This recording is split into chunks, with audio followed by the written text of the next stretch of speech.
next session is going to unpack a little bit more how specifically some proptech leaders are tackling the challenges of accuracy, privacy, and security to make it more ethical and safe to use AI in our industry and in our context.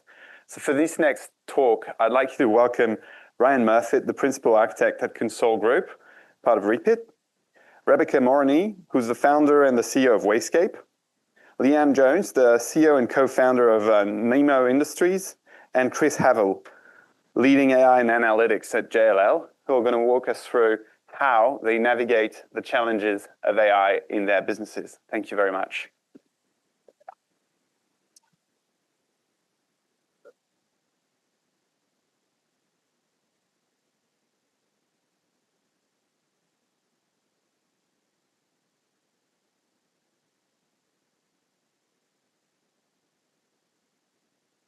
Great. Hello, everybody. Thank you very much and welcome to the panel.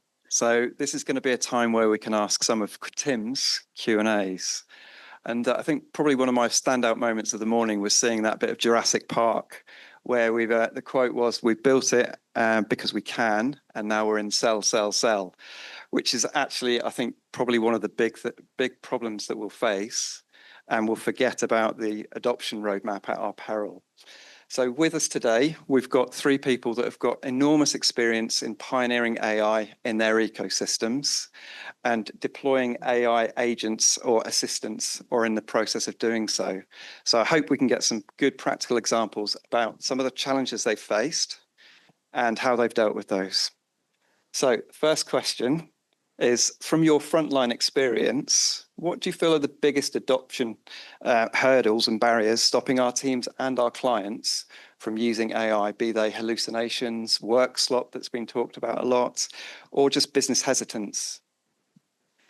Well, from my perspective, there's a couple, but the first one is reluctance because of just lack of education. And people think that AI is just ChatGPT, generally speaking. A lot of people are becoming more educated around the art of the possible and so on, but it's far greater than that, right? So I think making sure that, people are accurately educated and understand the arts of the possible when it comes to AI and the breadth of how it can be deployed, especially customized to how you run your business, is absolutely vital. But, people are becoming more willing nowadays, and so we're seeing a lot more adopters then spread the word, and that word is helping ease that reluctance at the same time. But for me, it's very much about that. So education is absolutely vital, which I think almost answers the next question too. So I'll pass it on to yourself. Thanks, Rebecca. Hi, everyone. Good morning. Leann at Nimo, and we bring to the table, we work in proptech and fintech. So we bring together the ecosystem by providing a digital lending platform. What that means for me when I answer that question, when I think about the barriers to adoption, I think about from our client side, which is a lender. For example, I have a lot to do with different board members, the executive team, and the word trust came up already today. It takes a long time to build it and a nanosecond to squash it to smithereens. And we've seen the adoption of AI in many different ways, and sometimes it's failures, and I think that breaks trust, and it's really difficult to build that back up. So then I think trust, and also from a psychological perspective, and Kylie, thank you for really highlighting that point, where we're bound by fear because we've had that trust broken, and all we have to do is look at some of our own examples, whether we're using it at the back end through chat or Copilot, or using it for a tender response to see all the different errors and the trust being dissipated very, very quickly. So that's a huge barrier. And for the fintech and proptech, where that intersection is, I think then it leads to having a real impact on security, where there are security gaps, open APIs, risks, breaches that we've seen. And then those two factors lead in the sector that I play in, the regulators. The regulators don't like that, as we would guess. So whilst the regulators are there to protect our lenders, our borrowers, the consumers, the regulators, I don't think, are really ready to adopt mass use of AI and decisioning without a clear understanding why decisioning is being made. It was a long-winded answer, but over to you. Yeah, just to echo some of those themes. So we see a lot of hesitancy, mainly through lack of trust. That's because of own like individuals' personal experiences through products like ChatGPT and whatnot. There's a lack of understanding and a bit of how the mystique around how things go and work under the covers. So what happens when I go and submit my data into these platforms? Is it going to be utilized as part of a training set, which can then be exposed through, like, say, like jailbreaking and prompt engineering in order to go and discover, leak some of this information to competitors or whoever else. So those are some of the big ones. It's also a lack of transparency around how through like hallucinations, how decisions and recommendations are made without actually referencing sources or bringing that to bear, so that it's a shared understanding around from what the customer would go and do without the technology versus what the technology is doing for them. So those are some of the big hurdles that we've been seeing, and that's directly gone and influenced what our rollout strategy is for a lot of our products in order to go and bring customers along the journey with us. So, yeah. Ryan, you've spoken a little bit before about burning our first adopters. Would you say to reduce the hallucination, we need to start setting up more validation processes like we do have in fintech, making sure that the models are robust enough and giving truthful answers? Do we need to enable validation agents as well? How do we solve those customer pain to sort of get over those challenges and allow the adoption? Yeah, so that's a big one, and that's a journey for us as well. With the introduction of AI, it's a completely new paradigm around how do we go and test and validate before things hit market. It's non-deterministic, so how you go and change your inputs, or even if they go and remain static, it still can potentially go and change the outcomes. So how do you go and curate data sets for evaluation testing whenever you want to go and make a minute change, whether that's you've gone and influenced some of the prompting, or you're evaluating a new model that's available, say like a new ChatGPT 5.1 when launched the other day. What kind of rigor do you go and put that through in order to go and test that? And how much of that are we willing to go and bear doing upfront versus testing in market and bring the customer along with us? So how do we go and make that transparent to the customer? How do we go and give them the escape hatches that they can go and give us the feedback for if it's not hitting the metrics that we want? How do we go and put some of those controls in the hands of our customers as well? So so just being transparent with them. If I can ask Leann, just on the transparency, you've spoken about glass box rather than black box. I wonder if you could elaborate a little bit on why you have to do that. Yeah, sure. I think it's similar to what you were saying. Your risk appetite really will have an influence on how quickly or otherwise you might adopt AI and test and learn and move forward with speed. But certainly in the area in which we play, we support and serve a number of banks. It's highly regulated. And that means that APRA are watching very closely at everything that's unfolding, particularly with AI. And when we talk about decisioning, I mean, APRA is there to protect the borrower's funds, to protect money, protect the individual. And so they're watching very closely. How are decisions made? Are they made safely? Are they made with responsible lending in mind? So that means when we're making decisions, we need to be able to appropriate AI so that we can have decision that it's explainable. So it's all about the explainability. That might be different to other verticals in proptech, but when we're talking about the financial element of it, we've got to be able to explain why a decision's made and be able to look through that transparent box. APRA, I believe, is not ready to is not ready to take decisions behind a black box veneer. They still are looking for explainability. And Rebecca, what are your thoughts on enabling the adoption so we can push more people, more clients and more users to adopt it? Yeah, look, it's definitely centered around, the education piece and getting them on the journey, I think, especially if they're first adopters, having them part of all the testing and the different parts of it and how they can actually, weave in the prompting and the relevant asks of AI to get the answers they need is something that it takes time to change, right? So, coaching them on that and getting them on that journey fairly early in the piece is vital. That definitely helps with the increased adoption rate.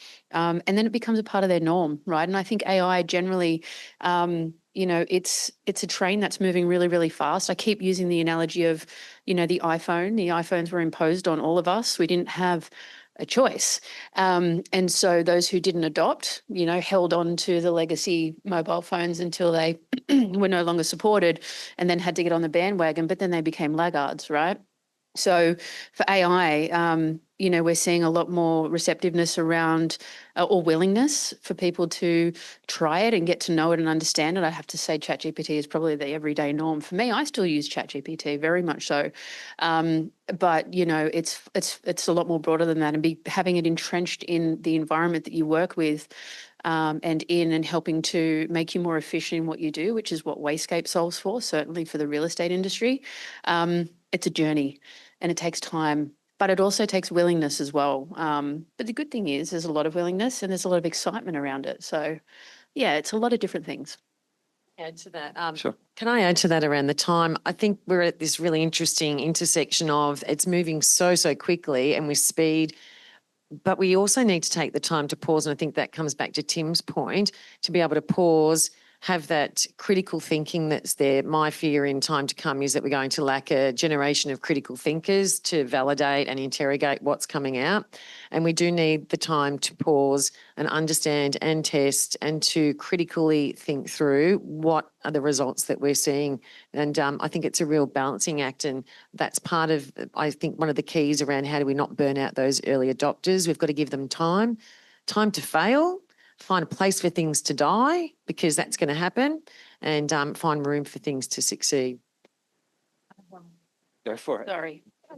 I think what helps too, we talk about LLMs versus SLMs, large language models versus small language models.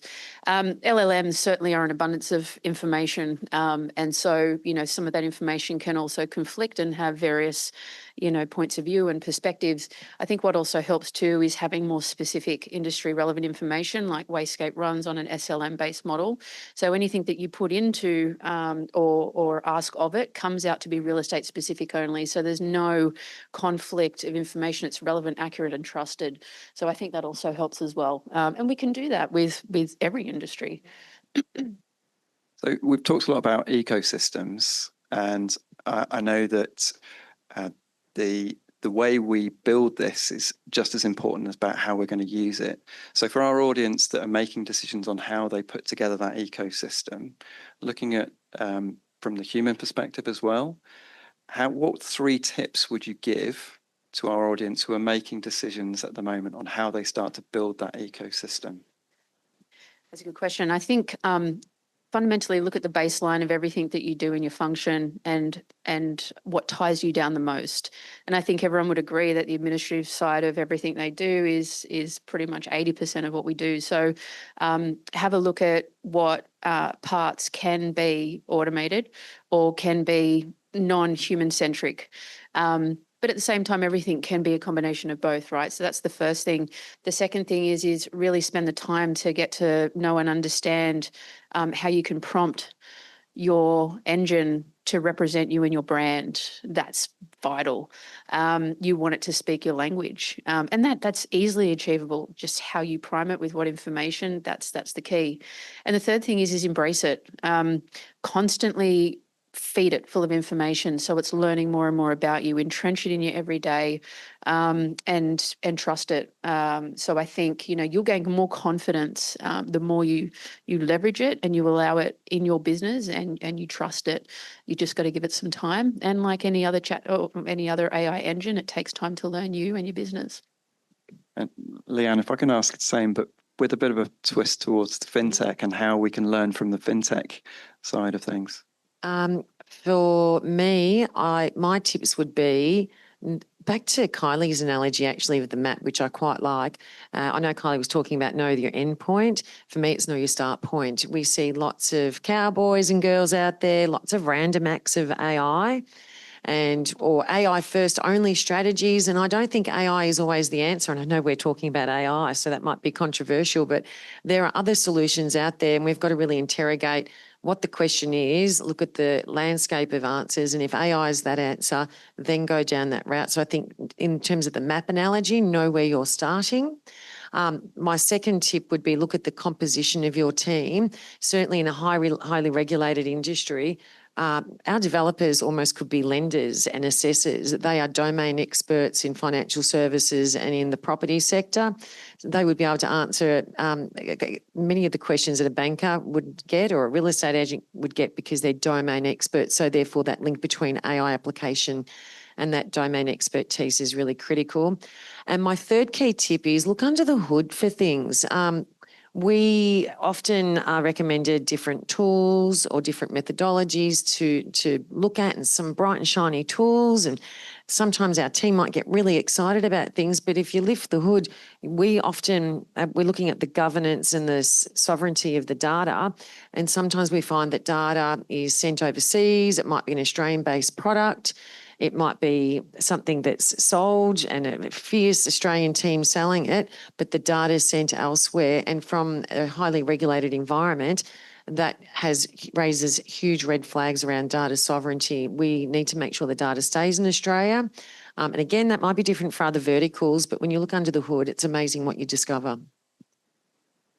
Brian, it'd be really great to understand from more of an architecture and technical perspective, what 3 tips you would give to our users, to our audience about how they start to implement AI.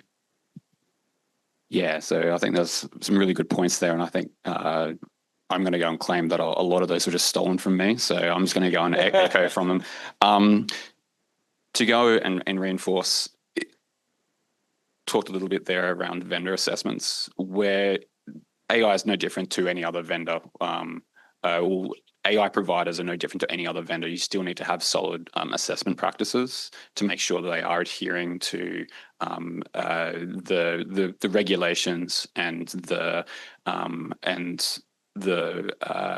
things that our customers are looking for. So whether that's data sovereignty, making sure that things are compliant with the Australian Privacy Act, making sure that they're secure, that they're multi-tenanted in such a way that they go and protect our customers' data, those types of things. On that as well, second tip, I guess, making sure you're leading from the get-go with strong governance, making sure that just like you would with any other system, like in the SaaS industry, like how you go and protect against security attacks, how you go and secure your data, making sure that, say, you've got the correct guardrails and protections in place around your inference engines. So just like you would go and guard against SQL injection attacks, how do you go and guard against prompt injections? So be that malicious or otherwise or unintentional. So making sure that's all in place, because as Tim touched on earlier, trust is really hard to earn and it is quickly lost. And we all have to go and play and be good citizens in this ecosystem, because collectively, if one of us goes and starts losing that trust, then it impacts all of us. And the third one, again, echoing some of these points here, not every problem needs to be solved with AI.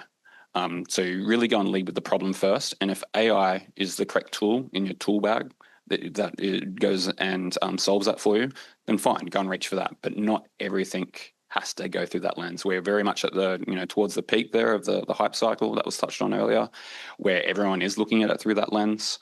But that'll go and quickly diminish, and then you've just got slop there really at the end of the day, where you've just got these superfluous solutions which don't actually go and move the needle for our customers. So they're just there as a checkbox on a brochure as part of a comparison. it's interesting that not everything needs AI. We're being forced to sell a lot of AI. I'm just wondering if anyone's had any conversations or what the process has been to convince their clients that actually AI isn't the answer. It's more about automation or business process improvements. I can briefly share when I'm working with board members or the exec team and they're so excited about AI, we have to calm their or cool their jets. And we have a preference probably to use the very old school traditional AI, which is automation, decision rules, and making sense of hundreds and thousands of bits of data, but in a very sequential way of if-then sort of sequencing. So old school automation, particularly again in a regulated environment, and then just carefully picking off bits of AI that will enhance the journey, but is not the journey, again, from that black box, clear box analogy that I shared earlier. So that's a lot of the conversations I have. I know I spoke about reluctance before, but we've had some agencies come to us and they're just like, we want AI for everything. And it's just like, okay, let's dig through and see why. And for us, you know, when we're a B2B business, so we're solving problems for agents, buyers agents, property managers and selling agents. And so AI can never, we are firm in the belief that agents will never be redundant. They will always be there. They need to be, but also they can leverage AI to complement them. So it will never completely do what they want to do. And we say it can be as invasive in a good way, or you can use it as much or as little as what you want it to, right? And so, you know, we're often having to coach some agencies out of kind of not going the full hog or even kind of easing up to something that, you know, takes on a little bit more of what they do bit by bit, just so that they can experience that change over time. Because if they deploy it way too fast or, you know, in its full extent, it can be quite overwhelming. So we're coaching them on one, managing transition over time, but also two, not putting in AI where they feel it could work, because at the end of the day, I think that would be a silly decision. And we're not shy in having that conversation too, because we believe that, you know, a humanistic approach is absolutely still required and relevant. Yeah, what we've gone and found is that when customers are typically asking for AI, that's not necessarily exactly what they're after. They're actually after like efficiency gains or like something along those lines. So it's more around trying to go and reframe that solution, which is effectively being pitched by the customer. We need AI in order to go and dig into, okay, what's the real problem you're trying to go and solve there? And sure, in many cases it might be, but typically not. And which drastically goes and reduces down the complexity, the operational costs, which we then have to go and pass on to the customer. So making sure that they actually get a return on their investment as well. And frankly, it's once you get back to first principles there in order to go and solve the problem, typically you get better outcomes with the customer. So it's just, again, like bringing them along the journey. And understanding why they're coming from that point of view. So where they might be seeing like investor pressure, where like they need to go and come up with an AI strategy, which is then putting pressure on us as their vendors to make sure to go and bring that onto their roadmaps. So yeah, just kind of understanding like where they're coming from and going from there. Final question: with the current capabilities of AI, trying to match the expectation, do you think we're better releasing suites of tools or digital assistants? Where do you think we're best pitching our capabilities as they stand now, so we're preparing but maintaining that trust over the next few years to release much more capable models? I'm very much of the opinion that we shouldn't really be going big bang. We should be like highly iterative and delivering bespoke solutions into those problems that we've gone and identified where AI is the right solution, and working in conjunction with our customers through that highly iterative process to go and fine tune and actually go and determine, like, yes, are we actually delivering the efficiency improvements that really you're after at the end of the day. I think generally that's where the trend's going, where even like things like small language models and what were identified, which are very domain specific. It's more these specialized agents as opposed to these massive bespoke platforms. So you'll start seeing a dissemination of some of these larger platforms like ChatGPT and what they're trying to do with their marketplace play and whatnot. I don't necessarily see that playing out. I see that more around like, how do we go and make individual features and specialized areas and solutions within those domains, just effectively just putting them on steroids and making them, giving those efficiency gains to the customer that way.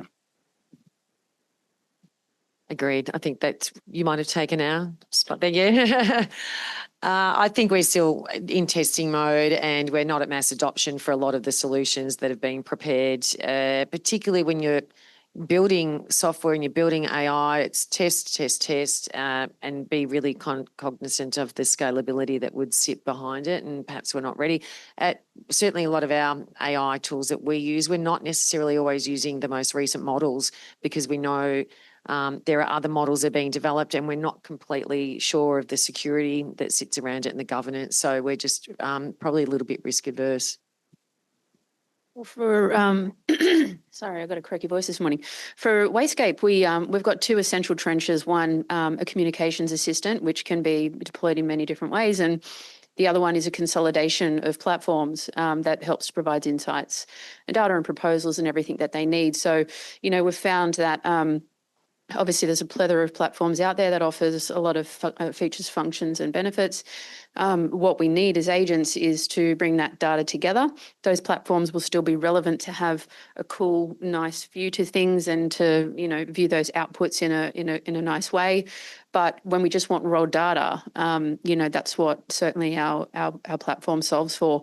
And it's a global first, and we're feeling we're getting a lot of feedback in relation to how people are liking and enjoying it and consuming the platform. But the most exciting people are adopting, and I think is going to help with the acceleration of AI, is that communications assistant. Our core product, we thought, was our proposals and insights platform, but our core product has become our communications assistant. Everyone wants a bot to support them.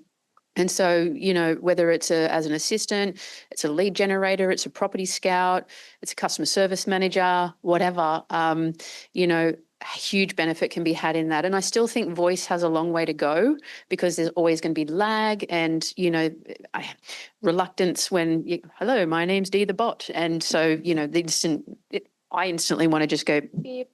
But when you get a text, you don't know that you're actually, so it can be, a lot more accepted that way. So I feel the communications assistant, long-winded answer, is probably the most relevant now, easier for people to adopt, easier for their clients to adopt in lieu of and provide information to.